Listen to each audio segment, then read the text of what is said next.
Welcome to the Black Belt Business Podcast. My name is Matthew Renner, and today I am here with the Chief Value Creator of Winterborn and the co-creator of Studio Boss, Nick D.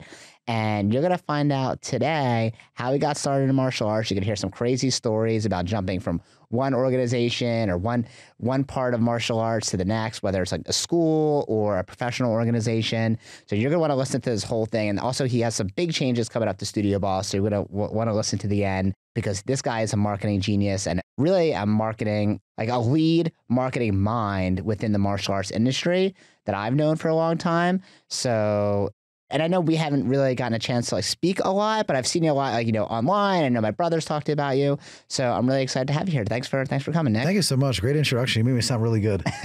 My pleasure. I know when you came in today, our podcast studio is in Philadelphia, and you said you lived in Philly, but you moved. And so tell us, like, why'd you move from Philly?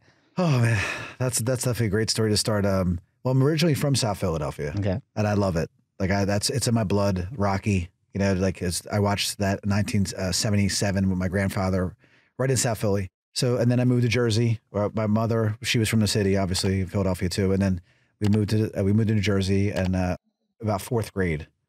And so then I ended up going to Philadelphia University, Philadelphia Textile. Mm-hmm. This is how I got into martial arts actually. And I was at a party, and this bouncer was showing everybody these moves of techniques with wrist locks and arm grabs and stuff like that. What party were you at where there was a bouncer? In a club? No, it was just Philadelphia Textile was an incredible experience.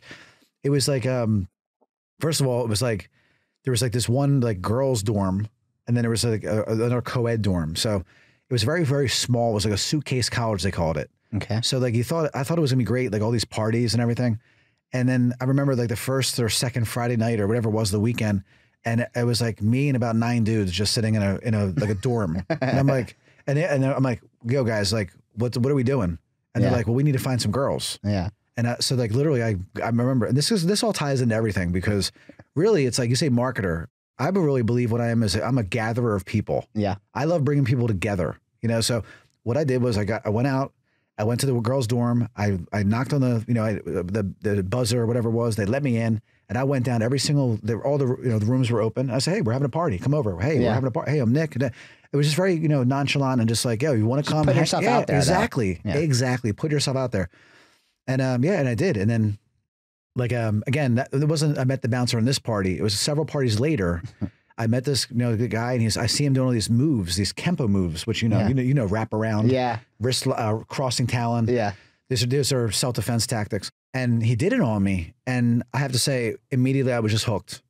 As soon as he showed me these tactics, because I'm watching Steven Seagal as a kid, and all these movies, but I never really did karate that much. I wasn't really into it, but I was really into these tactics. And then he said it's called Kempo, and this was how I dropped out of college. So I literally stopped going to classes, and I was literally addicted going to Amerikick in Roxborough. I forget the name of it. I was skipping class, going to karate classes. That's how it happened. And then anyway, long story short, after raising my family in New Jersey, we moved to New York. This was a couple years ago, about 10 years ago, and then we moved back to Philadelphia. So I'm trying to get to the story. So we moved back to Philadelphia after. Wait, can I go back for a second? Yeah, please. So you dropped out of college essentially to go train in martial arts. To go train karate. Oh, was there other reasons? I feel like you're not because it sounds like you were a marketer of getting girls to parties, but now you're telling me I went to this other guy who's a bouncer. He showed me some moves, and I started doing karate all day, and I dropped out. What? Is there something else in there? There is definitely something else in there. You're calling me out on it. I love it. So what happened was, this is kind of funny. When I was a textile, I also lived on the same floor as the basketball team. Okay. And if you're familiar with anyone who plays basketball, most of them love to smoke. They love smoking marijuana. Yeah. Well, I was the hookup. Okay. You know what I mean? And I literally got involved in the wrong things. Yeah. Right.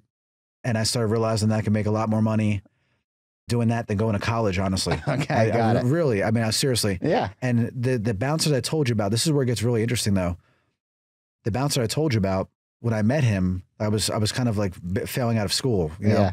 And I was doing the other things I was telling you about. Yeah. The reason why I got into martial arts was because I was involved with the wrong people. with the stuff I was doing with just marijuana, nothing crazy. Yeah, selling pot to basketball players. You know what I mean? Got it. I was going a little more than that, but we'll stop there. You know what I mean? Yeah. But point was that I got involved with the wrong people in that crowd. You know what I mean? And when I decided that I wanted to just not have anything to do with it anymore, this is South Philly crew. Yeah. They tried to act like I was in the mafia. Now my last name's Dougherty. So I was like, yo guys, listen, like I'm out. Yeah. But these people really did not want to let me out.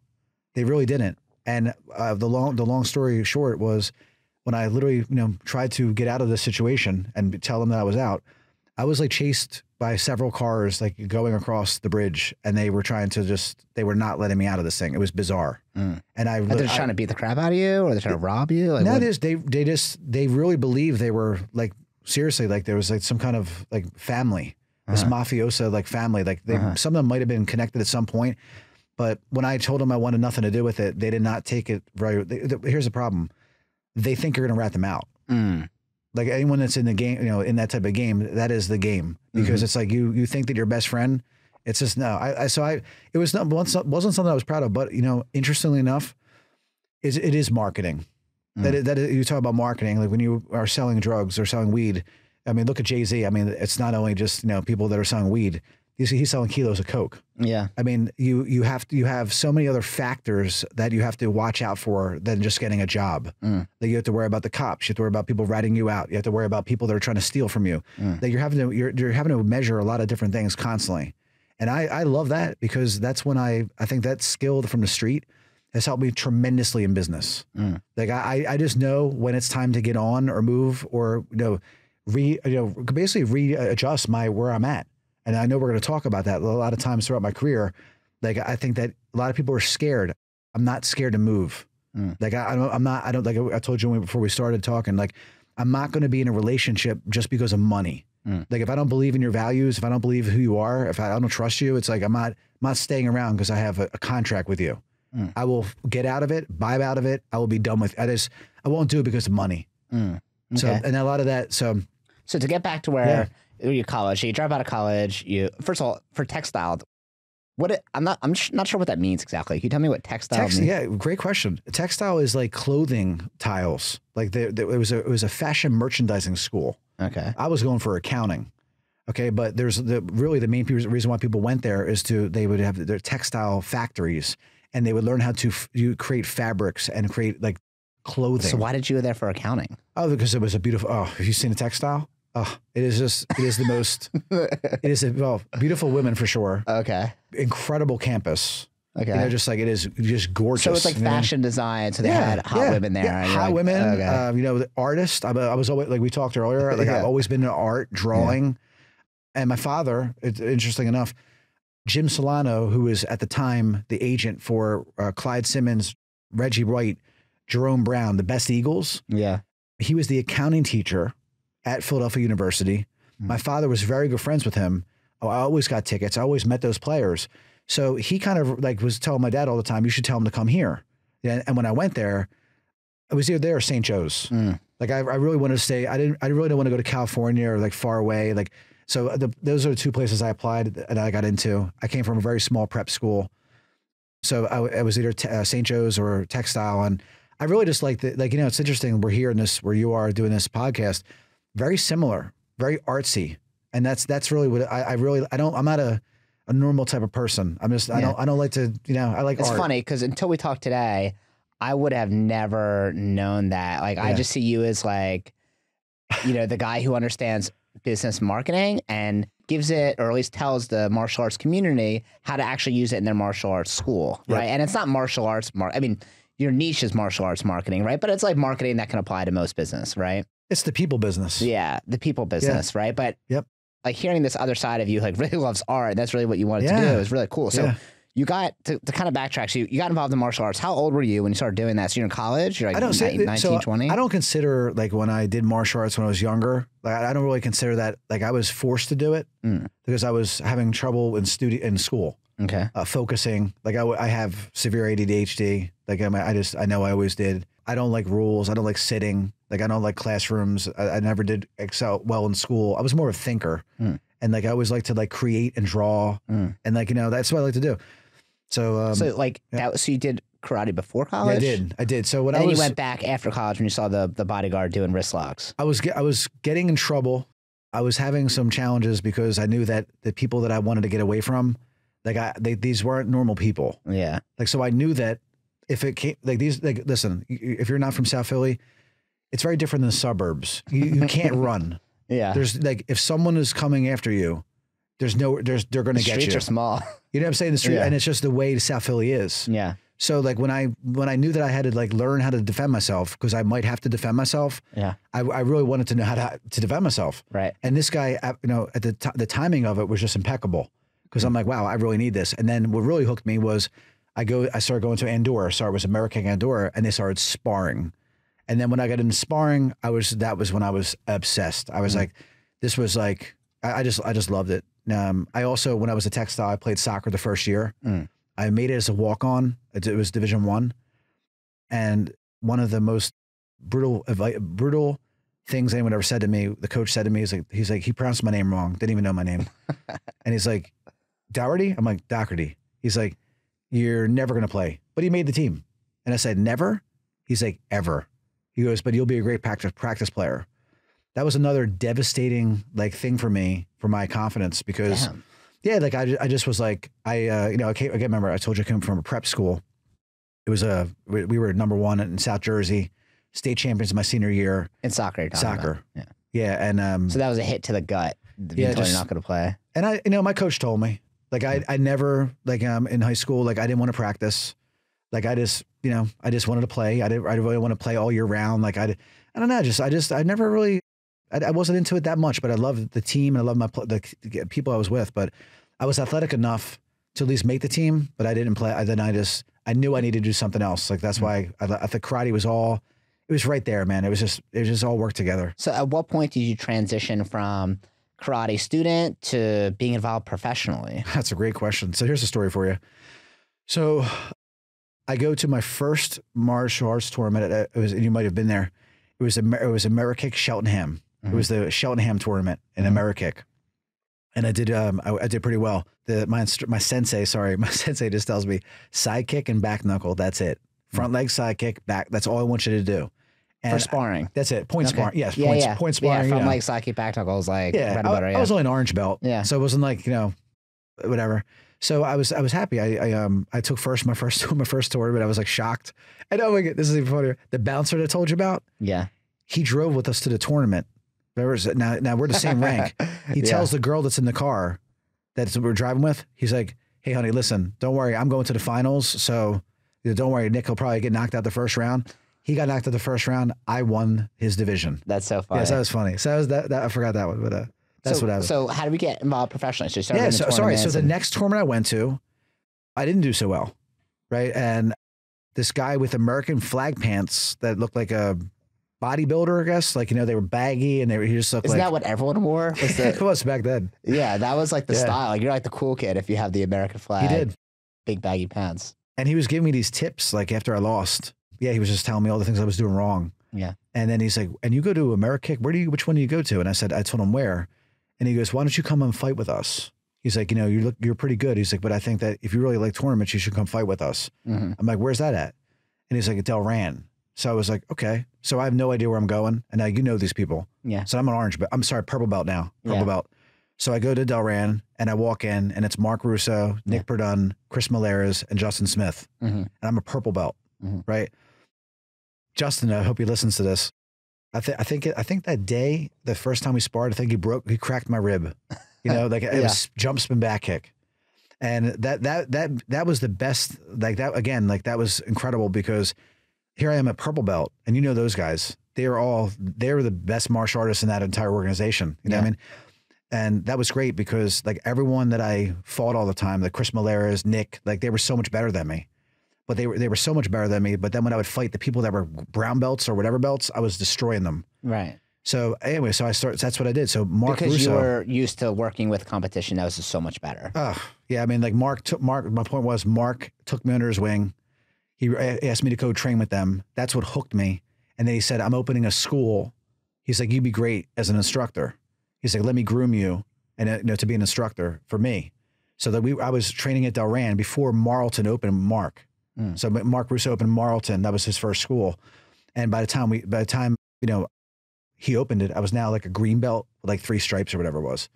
And then Mark opened Marlton. I went with Mark. What were you thinking though? Because like at this time, you're a martial artist and you love fighting, this point sparring and all that. But now they're asking you to be a great teacher. Were you like, oh, damn, that sounds awesome? Or were you like, that's not what I want to do. I was so honored. Like, okay. I just was like, yeah, like, I remember that so well. Like when it was like, I really, you know, I was really having obviously some challenges. Like here I am dropping out of college, you know, and then same thing. Next thing you know, I'm getting involved with street activities and, you know, and then I was really, that was the thing, like getting away from all that. And then like, you know, like having someone that was like, hey, listen, I think you'd be a good instructor. Like the timing for me was like, I was like so shocked, you know, and like, and the thing was though, when I was like working at or helping out at Dougherty to get ready, I almost didn't make it because like Justin was so young and I was going there, like helping swatting as they call it, SWAT help, you know what I mean? And I really wasn't being utilized and like I wasn't learning anything. And then that was when I was really, really close to just quitting, like maybe not tournaments and fighting, but like working. Like I was getting no direction, like in my opinion, from the people that were there. And it was just like, if I'm here, like, I don't care. Maybe take the trash out. I think that's the only thing they made me do was take the trash out. I wasn't getting, you know what I mean? So Mark kind of sensed it. And I remember like, it was like, so as soon as he got the keys, I was now done working at Dougherty and I helped him open up Marlton from the beginning. Like the day he opened he got the keys. And that was an incredible experience. Like when you could like get in with someone before they open, like that journey was just, it was so valuable. Like, because I saw what he did from the day one. Very cool. You know? So when you open up the school with him, how old were you at the time? 21. 21. Wow. Yeah. So what did your parents think of that? Like you dropped out of school, you're doing karate and some bad shit. And now like you're opening up a karate school. Like what was their... Matt, it's like you have like ESP. My mom was devastated when I quit school and I told her that I was doing martial arts. So this is another good story. So what happened was I came home one night. This was like, I just started working for Mark, you know, maybe a month, I don't know, something like that. And it was really weird. It was like dark. It was like 11:30 at night. And I'm like, the lights are on and that's never happened in my house. They're usually sleeping. So I'm like, I know I'm in trouble. That's basically, I know like that's what's going to happen. You know what I mean? You just sense it as like a kid, like you said, that spidey sense of like, oh, I'm going to get yelled at. I just know that when I'm usually late or it's like late at night and my parents are up, it's going to be pretty bad, you know, or something. So anyway, I remember like when mom was really calm and she goes, Nick, we need to talk to you. And I was just like, okay, what's up? And she goes, just sit down. And then my dad's sitting like where he always sits on the kitchen table. And she's like, we just can't have you around your sister anymore. We can't. Like it's too much. Like, what's going on with your sister? Like, are you just setting a bad example?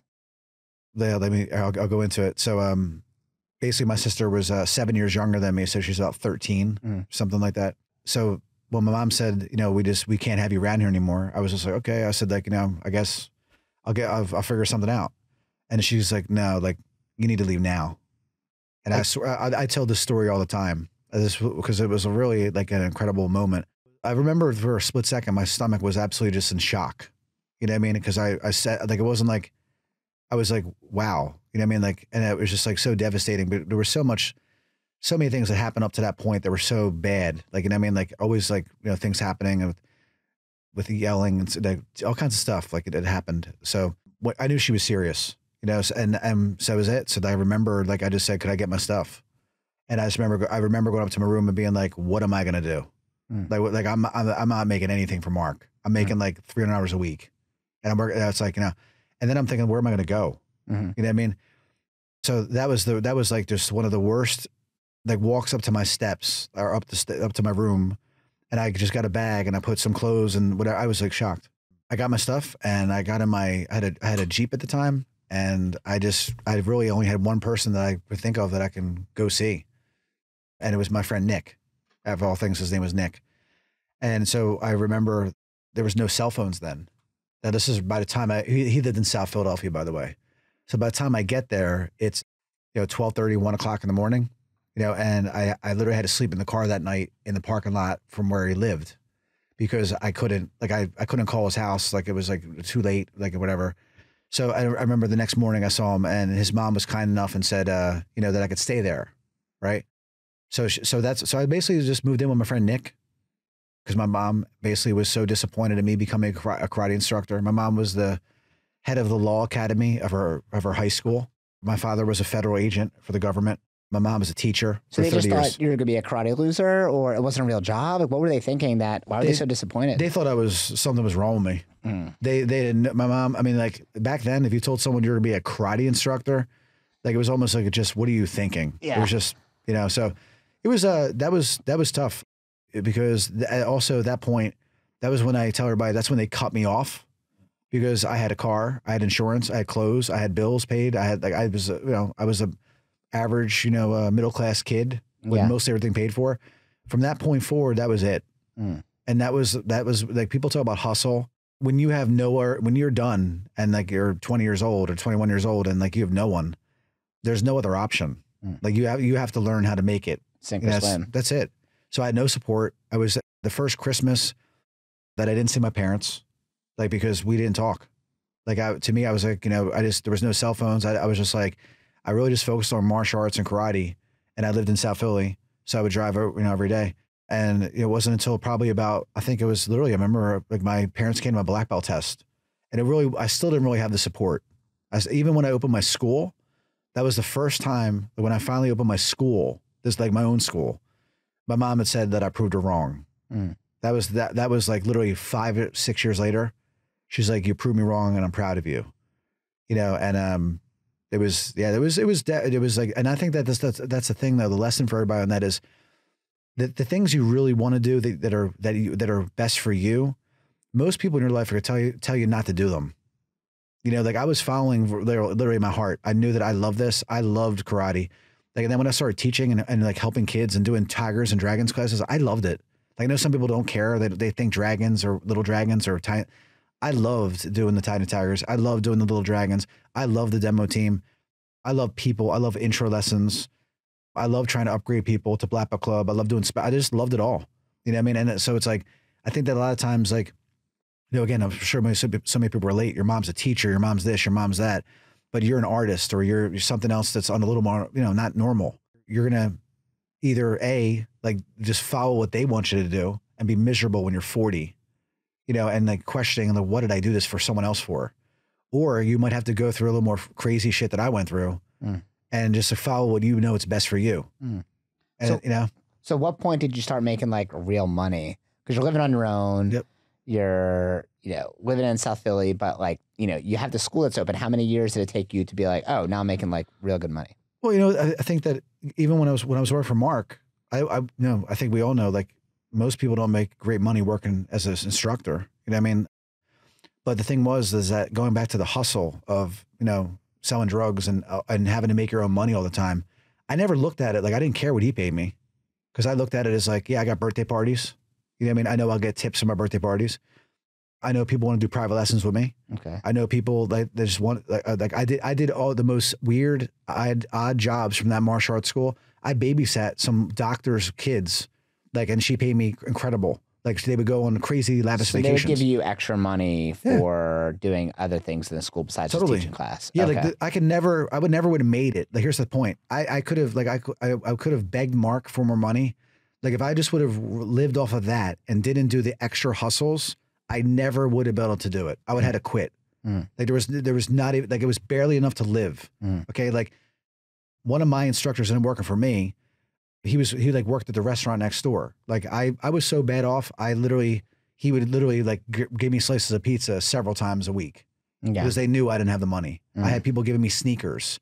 Like, it was, you know, it was, but again, like, the hustling of the birthday parties, the sleepovers, the private lessons, like Robert Louis Christian Wayne Roberts, one of the most best salons in Marlton, Cherry Hill area, right? I was teaching kickboxing at the time. I trained that owner of that hair salon 3 days a week in the morning. So before I went for Mark, even though he was his kids came to the karate school, I was doing personal training with him. The guy who owns Gino Steaks, Gino, like the kid, like I did private lessons with him, like for stuff like that. So to me, like, it was just always in my blood. Like, it's just like just doing what everyone else is doing. Like, I'm always looking for the extras and the hustles and like the more.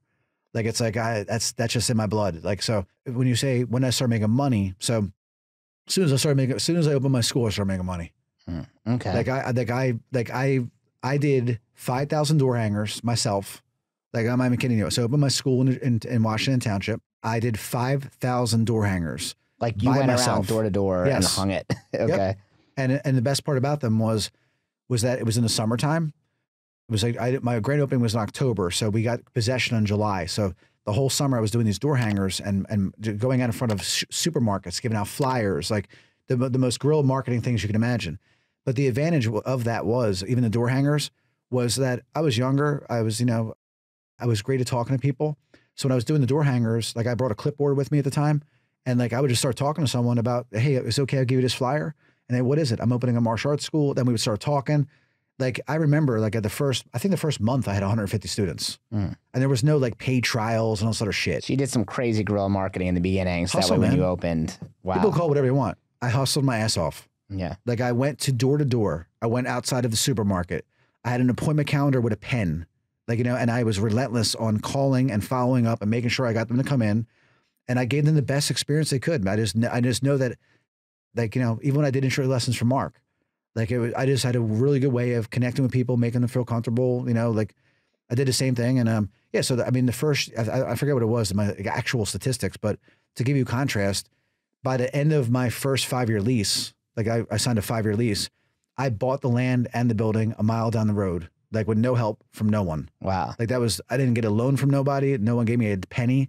I did that myself. Like, that was, commercial loan for $550,000 within 5 years. Wow. And that was it. So, like, making money, honestly, like, I think that you have to not have any for a while, and then you figure out ways. That's really the best thing. Those experiences earlier on in my life, like, when I had to do it, what else do you do, man? Like, eat, you just don't eat food. I mean, like, you have to make money. Yeah. And you just grind. I mean, I remember when I opened my first school, I was, I think 21 years old. That's so awesome. I was, yeah, senior in college, and I was just like a frat boy, right, at the time. So just partying 4 days a week. Where'd you go? I went to Temple. Oh, nice. Okay. Yeah. So I, just partied all the time, and I didn't do as much martial arts at the time because the closest school was like 45 minutes away, and I'd go after classes. I'd get hit traffic. It was just, it didn't really work. So, but I never thought that I could be financially successful in martial arts, even though my brother had schools. I was making great money. Yeah.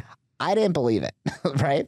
So I did all these internships because I was like, all right, if I want to make money, what do people do to make money? Well, they're attorneys or they're, doctors. Well, no way I'm going to be a doctor. So I'll be an attorney. Okay. And also, like, I watched like Mad Men, right? So like, like advertising was cool. So it's like, oh, maybe I'll do something in advertising or PR or something like that. Yeah. And I'm great at arguing, so that'll be good for me. So I got all these cool fancy internships downtown, and I was up in, like, the high rise, like the 29th floor, like One Liberty Plaza downtown. Yeah. And wore a suit to work every day. I was at Merrill Lynch. Okay. Nice. So that's where I was interning at. And every day I'd walk in there, and I would assume everyone here's making buttloads of money. They're happy. First of all, they were not. Okay. You think they are. Some of them do. The top people do. Most of them do not. Most of them are in like a fishbowl where they work like crazy hours, don't make any money until eventually they burn out and they get fired. And everyone was like miserable. And I was like, all right, well, you know what? Maybe I won't go into finance. I'll be an attorney. And so Temple sent me to a law convention. So they're like, hey, go to this law convention. There's gonna be attorneys there. They'll talk to you about what it's like being an attorney. I'm, cool. That sounds great. Yeah. So I put on my suit. I go downtown, and pretty confident talking to people through martial arts from teaching karate classes, right? So I go up to this guy. I'm like, hey man, like, what's up? Can you tell me a little bit more about, what it's like being an attorney? He turns to me and he goes, don't do it. I'm like, dude, what do you mean don't do it? I'm like a bright-eyed like kid. Yeah. I'm like excited. He's like, don't do it. I'm overworked. I'm underpaid. I barely see my family. There's too many attorneys here. The market's oversaturated. He's like, you shouldn't do it. I was just like so blown away. I don't remember any of the conversation after that. I just remember that. And I remember like going home defeated, and then my brother sitting with me that Friday night at my parents' house for dinner, and we're talking about that conversation. He's like, you can make good money in martial arts. And I was like, okay, but that's like your thing. He's like, no, but you can like, he's like, what do you like? I'm like, well, I love fitness. I love kids. And like, you know, I love being around people. And he's like, that's all those things that happen in martial arts. And he went through some of the numbers with me. I'm like, wait, you can make 6 figures teaching martial arts? He's like, yeah, you can. If you're good at any business, first of all, you can make good money. It doesn't matter what the business is. You can be picking up trash. You're great at it. You can be a millionaire, right? I agree. And so at the time, I was like, it was like a snap decision for me. And I was like, all right, I'm gonna do martial arts. That's fine. I know how to do it. Like I know how to teach classes. Like just show me how to run the business better. And I remember and we had this conversation. But my brother moves very fast. Right? Anyone who knows him knows he like when he has an idea in his head, he wants it like done like 5 minutes ago. Right? Love it. So I was sitting in my apartment at Temple having a blast with my friends. You know, we're like having some drinks, like playing FIFA, just like hanging out, right? And my brother calls me and he's like, hey, we figured out the location. I want you to show up to this address and start knocking on doors. And I look outside, I'm like, it's like dark. It's like 7 o'clock. And I'm like, what do you mean start knocking on doors? He's like, yeah, start telling people right now that like you're going to open up a school. Like, I'm like, what's the location? He's like, well, we think we have the location. I'm not 100% sure, but like, it'll be that area for sure. And I was like, okay. He's like, yeah, go there now. And I'm like, all right. So I chugged a bunch of water. Yeah.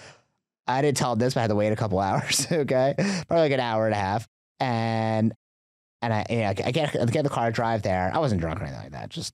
I was just, had like maybe 2 drinks or something.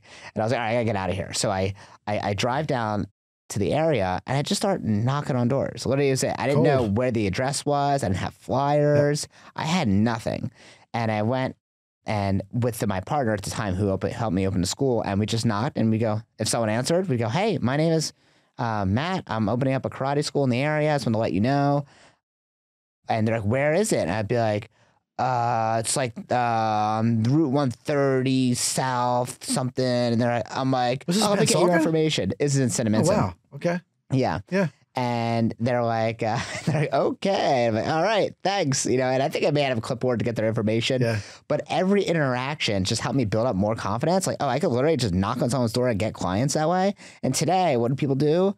Like, they just throw up a Facebook ad or just throw up a post and go, man, like my area can't grow, right? Like, oh, my business doesn't grow. It's a bad area. Or like people don't care about martial arts. People just want free stuff around here. It's like, bro, you got to get your like hands dirty. You haven't done anything, man. Like all you do is like throw up an ad or throw up a post and boost it and pray. Like you have to have that hustle, that grind that you have, right? 100%. So at what point did you go, because I know you had martial arts schools, and at some point, I think you told me you had like 700 students or something crazy. Yeah, when I built the building, like we built it because we needed it. Like I could not fit the students I had in a 3,500 square foot location with 1 floor. I couldn't do it.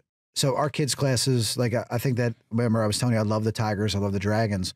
I really, honestly, like if you want to have a massive school, that's the key, in my opinion. It's the farm system, so that's why, like, when I taught the Tigers, like, I just knew that if I got the Tigers to the Dragons and the Dragons to the kids, like, I have a great system. Like, so when you say farm system, what do you mean by that? I mean, like, if you look at like the baseball, right? It's like you have AAA, single A, double A to get to the major leagues. You know what I mean? That's like the farm. That's why they call it the farm system. And then if you get, the ones that make it get to the kids class. It's the same thing. Like the Tigers and the Dragons. So if you have a Tiger, like it makes it all the way to the kids and to like imagine to an adult. Think about the retention of that customer. Like, I mean, you're having someone from a time of 3 to 14 or 17.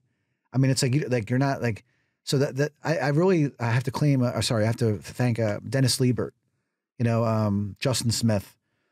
Mark never really was into the tiny Tigers. I watched those guys do the Tigers, 30, 40 little Tigers, and Dragons, 50 Dragons with Dennis Liebert.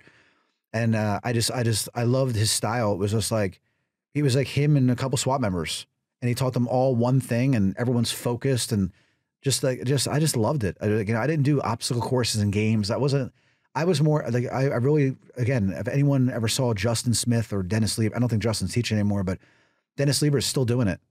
His Tigers and Dragons classes are, in my opinion, it's just like so engaging. The kids are, everyone, like the parents are into it. It's like, and it's not just like obstacle courses or throwing balls.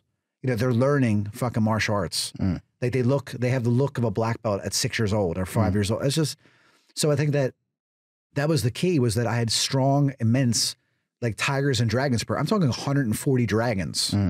If you have 50 tiny tigers, 140 little dragons, your kids' program better be big.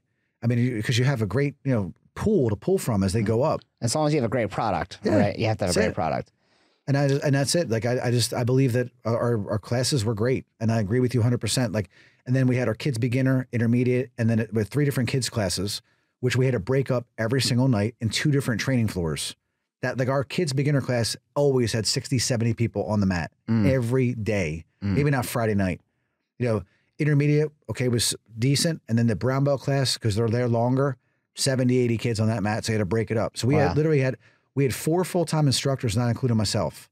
And I'm talking guys making 40, 50 grand. This was 15 years ago. Yeah. It was not, here's the thing with that system, you mentioned the 700 person school. That is an anomaly. And if you think that it's scalable and you could duplicate it, the odds are stacked against you. Yeah. Like so imagine, like I said, 60, 70 tigers, 140 dragons, 70 of this other, beginners, right? White, yellow, and orange, another 80, whatever. Then you have 100, there's your math, not even including kickboxing or adults. Right. So that school was just incredible. It was just, seriously, it was an anomaly. So how much money you bring in a month at that time? Averaging 70,000 a month. We were top 5 for Champions Way. That was how I got on Freed's radar. Because there was me and John Malik did the first webinar ever for the martial arts. It was resourceful marketing. I did the first webinar ever for Champions Way. It was resourceful marketing, and it was the kind of all the stuff we're talking about. Like I wasn't talking about ads or talking about doing front pages of the Clipper. I was talking about flyers and and school systems, and then same thing, women's groups and referrals, and just doing flyers and birthday parties are what built that school. We had 4 birthday parties every single weekend. Every single weekend there was 4 birthday parties, and the most important thing was I come on a Monday morning. They knew I wanted the sheets. I wanted to see their name, address, email, and then, are you interested in martial arts? Yes. And that Monday we were on the call and we're booking them. That is so much better than running ads. They were already in there. They already had a good experience, hopefully, right? And now you're just inviting them in. And then there's 6 weeks for $99. I took away all the pressure. That was a special that ran that school. To me, I didn't have to train my staff on overcoming sales objections and all the shit that I had to go through. It was as simple as, listen, it's 6 weeks for $99. After that, it's like $150 a month. That was it. So you have 6 weeks to try it out. But yeah, so we averaged 70,000 a month. I mean, on average. That time you're you went from having literally zero money to flowing in cash. So were you hitting up the slots in Vegas? What are you doing with that money? My dad unfortunately he was a gambler. Yeah. And he was also an alcoholic. So I promised my mom that I would never gamble. And I never, if you ask anyone, they've never seen me drunk because I don't drink. Okay. I don't drink. No. So yeah, I think that's pretty common for people who have parents who are alcoholics. Either A, become an alcoholic themselves, or B, they don't touch it ever. You know what I mean? It's I don't get anywhere near. I have friends in a similar situation. I agree. So then when did you go from eventually, because you hopped around a lot. One of the things I think admire about you, and I'm kind of starting to sense a pattern in your story, is that you put yourself in a room with other people who would know way more than you or way better than you, and then you just level up because you're with 100%. Them. So you were running the school, and then you started, for someone who doesn't know what Champions Way is, can you tell us a little bit about that? Yeah, I mean, this was great. As I was building that school, I was always looking for advantages of marketing, right? So that's why I connected with Champions Way. They had this program called Mr. Marketer, and I'm sure most people that are hearing this have used it. All it really was text message and email marketing, and with postcards that were automatic, you were able to automate them. Yeah. And he was doing this 15, 16 years ago. Yeah. So when I first got onto that, and this is really important for everybody here. So when I first got Champions Way, it was called MASS, Martial Arts Standard, that's what it was called. It was like a CD and whatever. I didn't use it for the first 60 to 90 days, and I tried to cancel. Right. Because I was just I didn't open it up. I didn't use it. So I just tried to cancel. Well, John Malik, who, if anyone doesn't know John Malik, he is the reason, one of the major reasons where I credit him so much. He was amazing for Champions Way. He was an incredible person. He's still doing other things, but Yeah, he basically, I lost my train of thought here. That's okay. So you were talking about how you got involved. Oh yeah, I tried to cancel. Yeah. And John Malik got on the phone with me and he got my attention. He basically said to me, he goes, "You sound like a really smart guy, but you're about to do the dumbest thing ever for your business." And I was annoyed. I was pissed off that he said that to me. You know, we're all ego martial arts guys, whatever. And I was just like, yo, dude, do you know, I don't think you understand. I don't need this shit. Yeah. And he goes, "I didn't say you need it, Nick." He's like, I just said it'll be a bad decision for you for the future of your business. He's like, "I'll tell you what." And he was incredible. He goes, "Just give me 30 days to show you how to use it." He's like, "Would you do that for me? And then decide?" I was like, "You know what, man, I will. Like, I liked how he called me out. Yeah. And so I did. And I have to say, in that 30 days where John Malik helped me, I realized how behind I was with marketing, how, like, besides hustle, right? It's like marketing. Like, he was showing me triggers, automations. He was showing me things back then that no one was talking about. And I just, that was a turning point in my life, because that was what then eventually I started working with Champions Way. So what happened was I started using it in conjunction with everything else I was doing. And people would always ask me, what do you use? Champions Way. So then they started using me as a referral.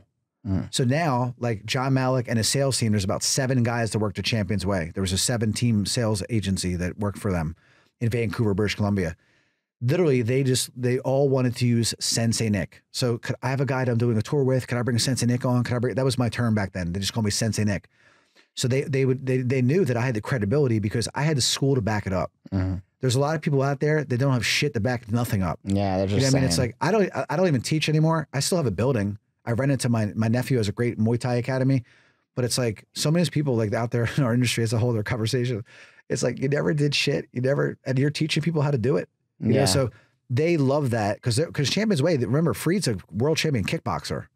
So he's not going to get behind someone that's not fucking doing it. Yeah. So they knew that I was doing the numbers. They saw my numbers, and that's what they started doing. So they started using me as a referral for a school owner. So I talked to thousands, not hundreds, over 2,000 schools I've spoken to and have sold them Champions Way. Like over a 15-year period. I can go, I almost, there's probably almost no one I didn't talk to. I mean, it was just over the years. So that was what happened. And then with Champions Way, what ended up happening was I got it more and more with like doing webinars on marketing and social media and just basically educating people on blogging, like explaining to them how the search engines work with that. Like the social media was really big. I was explaining like how, that could optimize your page by having dynamic content. That was really what we did with Champions Way. We're showing them how to use like automation, Is this a software or is it a consulting agency? Oh, no, it's a software. Software, okay. So it's called Mass. So Champions Way was called, everyone was on this call that's probably been in the business for 20 years. No. They had Mass. Yeah. It was a CD with Freed's picture on it. And it said Martial Arts Standard. That was the name of his software. And then he built Perfect Mind, which was a total, oh man, that was a lot. Like when he shifted, like it's like, and I understand a lot more of that now. Like we've shifted so many times with software. It's not as easy as everybody thinks. Yeah. So then he built Perfect Mind. So long story short, Champions Way, eventually Freed. This is a good story. Let me tell you this one. So now I am like the head consultant for Champions Way. I have a very good relationship. I'm going to Vancouver a couple times a year. Freed approached me and wanted me to move to Vancouver and be his partner. And like I accepted the job or the position or the partnership, whatever it was. And when I was going home that night to Philadelphia or to New Jersey, flying into Philly, I was at the airport and I started crying. Like my wife knew all about it. Like she was supportive of it. And she's like, what's up? What are you doing? Like, what's wrong? I said, who am I kidding? I can't do this. I said, I can't, how am I going to live in Vancouver? She goes, but you have this amazing opportunity. Like, because at this point now, this is like, several years later, I have 2 locations. And honestly, like when I said this, the school was an anomaly, the one that I built, the second one was not like the first one. And I didn't expect it to be, it was over. But this is very important for everybody here. I have thousands of martial arts school owners that want to pay me to teach them what to do. Or I could come into a karate school, tell the same instructors the same things again and again and again, right? And I have to pay them. To me, it was just like, no, thank you. Like I could have opened more locations, right? But that was really the thing. It was like, I don't really think that that most of the guys, even some of the guys that I had were really good. I think that the majority of them wanted what I had, but they never wanted to put the work in that I did. So you mentioned when I had 700 students, I went on vacations that were insane. Like that's where I spent my money. Like I had a nice house and we had Nicole did whatever, kind of whatever we really wanted, but we went on some of the most insane vacations that I don't think half the people in the martial arts never went on. Like we really enjoyed ourselves with that. So that was the big shift for me, was like, I realized like, I'm not made up for, like, I want someone that's going to come to me that says, tell me what to do. But versus the other one where it's like, okay, let me show you how to do this again while I pay you. And you keep fucking up and I got to keep showing you how to do it. And then you're always wanting to be like me, but you don't want to do like I do. I ran that school like a fucking machine. If you want to have a school that's having 700 students, like seriously, anyone's going to tell you that it's not like personality based, they're fucking lying. Like you're not going to have 700 people and never be there. It's just not going to happen. Like when I say it's a machine, I'm there by 9 o'clock every day, 8:30, whatever. And I'm leaving 8 o'clock at night. I didn't see my kids, my stepkids, whatever, but either way, like I did not see them. That was my arrangement with my wife. Well, so the funny thing is that in terms of consulting and helping other schools, like, that's what I do, right? So other schools will hire me and I don't have an agency. I don't run ads. I don't have a software. I just showed them how to grow their school organically through partnerships with schools and daycares and businesses. And I tell them before we start, I always make sure they understand this is going to be work. This is not going to be me running Facebook ads. It's not going to be SEO. I do none of the work. I'm going to tell you what to do. I'm going to help you along the way. And you're going to need about 3 to 4 hours a week of work per week in order to do this. But once you do it, it's kind of like digging a well. You're going to dig a well. Your hands are going to get dirty. You're going to be sweating your ass off. But once you dig that well and you create a partnership with the school and you know how to run a program and actually convert members from members of kids at school to members at your school, for us, we looked about a 1 to 3% conversion. For daycares, about 30 to 50%. So we know our numbers exactly. We know exactly how to do it. If you do that work, I guarantee you're going to get the result, but you have to do the work. Are you okay with that? This is before you even sign up. Totally. And they'll go, oh yeah, absolutely. Right. And I would say half the time we'll get people who come on board that start following right away. They're action takers. They start doing everything I'm telling them. They call and ask me questions. They're on it. And, a couple weeks later, they'll send me a text message or call and be like, I can't believe where my school's at. I never have to depend on ads again. Should you run ads? Absolutely. Right.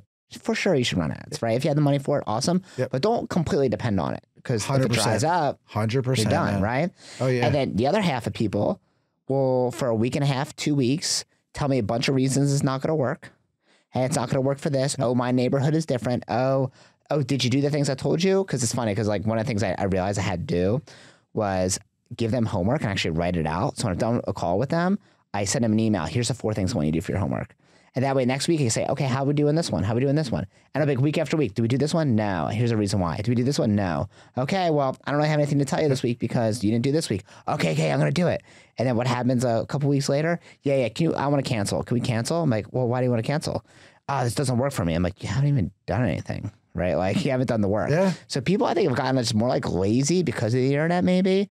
Totally agree with you, man. And it's so frustrating because it's like, man, if you just did the work, I know you to be successful. And it's like, you need to do it. That's why we built software. Yeah. To do it for people because people are lazy. It's not even that. It's like, think of it this way. Like the consulting part, like you said, half of them will do it. Yeah. Right.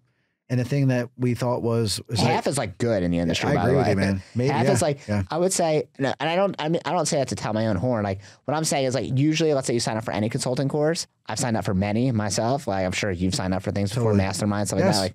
Like most of the people who join it are not successful. And that's like the dark side that people will not share with you. Yeah. Like the last one I joined, I paid 15 grand for maybe for, it was like 4 months. Yeah. They didn't really do what they said they were going to do. When I asked for help, they're always like, oh yeah, someone will get you in a couple of days, and never really would.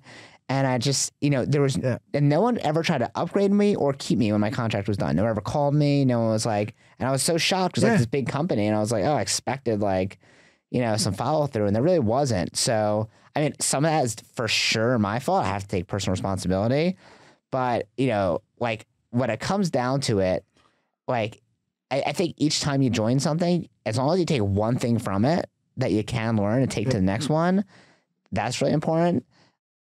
So for you now, like you've talked to thousands of schools. Yes.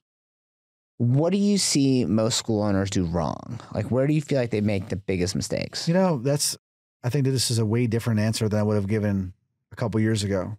The biggest mistake they make is with themselves. It's not like a tactic. You know, it's like, that's like, and that's interesting that we're kind of getting into this point now. I think that in the past 3 years, it's funny. Like we talk about Nick D, right? But if we look at it, I changed my Facebook page to Nick Joel, right? And that was because I literally believe that I transform. I don't like the Nick D that, you know, we've watched through hustle videos and whatever. Like, that's just not who I am anymore. That's not who I am anymore. You know what I mean? He's different. You know, so, and I assumed some lady made you take their last name, and I was like, man, what? So like Joel's my godfather's name. Okay, you know, okay. And he actually, but the point was that the reason why I think a little bit differently now is when I moved from New York to Philadelphia, I got into meditation. You know, Joe Dispenza, and I really just got into Bradley Morris. He's another guy from Vancouver, but Joe Dispenza, I think that was a turning point in my life. And if anyone has not read the book, The Habit of How to Stop Being Yourself, I think that everyone would benefit from it. I think that no matter how successful you are, there's always rooms for improvement. And then Joe Dispenza, I started getting into meditation, and it was really bizarre because you would think that someone with ADD and ADHD would have a hard time, you know, stopping and getting into meditation. It was the complete opposite. It was like I was made for it. Like, it was just like the most incredible experiences I had when I started. And as I went through my own personal journey, like, because that's what it is, this incredible journey inside yourself. And you realize that it's like, oh my God, when you start the journey, it's just, it's never ending. Like, it's never going to end.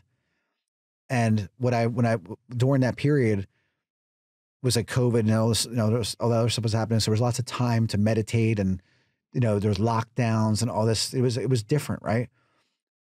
And I think that what I did for myself was I healed a lot of pain, trauma, you know, that from things that happened earlier in my life, my childhood. And when I read Joe Dispenza, it's a very deep book. Like, you know, some people, like, they'll say, like, I can't focus enough to read it. That's the person that needs to read it. You know what I mean? It's like, and my point was that, like, what do I think that the mistake they're making? I would say that, one, they're never stopping to honor themselves every day, like, for their meditation. Like, they're just going, whatever. They're never really fixing their real problems that are preventing them from, like, they're the problem. Yeah, it's usually like a personal issue. Yeah, that's what I believe it is. I think that, and, you know, my mastermind this year, it's not as big as it's been in years past. I got, like, my problem with my focus is it's so intense when I do something. So, like, I was studio boss for the past 16 months, like, just, that's it. Like, everything else went, but I didn't market it. I didn't try to sell it. I just wasn't ready to, it wasn't the time. Like, that's where I was at. So, during that time though, the people that had been with me, they're just getting incredible results because that's what I'm helping them with. Like I'm helping these people with deeper issues, deeper challenges that they're just like, and it's interesting. Like, when you help them with that, they're way, like, talk about, loyalty is such a funny word used in the martial arts, right? Like, it's almost like, you know, you have people crying to you. You have people saying, like, yo, man, the shit that you, like, and because the thing is, I can't, like, you can't do that for them. So that's sort of the part of it. Like you said, consulting, that's a part with this one too. I can lead them to what they need to do. I can give them the meditation. I can give them the books. But the best part about it is they got to do the work. And I let them know that. So, like, a lot of the guys and girls that I've helped this year have nothing to do with, like, an operations tactic or a marketing strategy or whatever. It was like, they're in their own head. They're overthinking. They're not taking action quick enough when they're trying to do something. They have all the ideas, but nothing's being done. You know what I mean? Yeah. So, like, that it wasn't really, it was like helping them find out what's wrong with them. And it's like, some of them really enjoy it. And I think there were some people that were just like, this is, like, either not for me, you know what I mean? Or whatever. But the majority of them did. But a couple of people, like, were just like, hey man, like, I just need it. Like you said it. I just want to work with the Facebook ads. I'm good. You know what I mean? Like, they want just ads run for them. Right.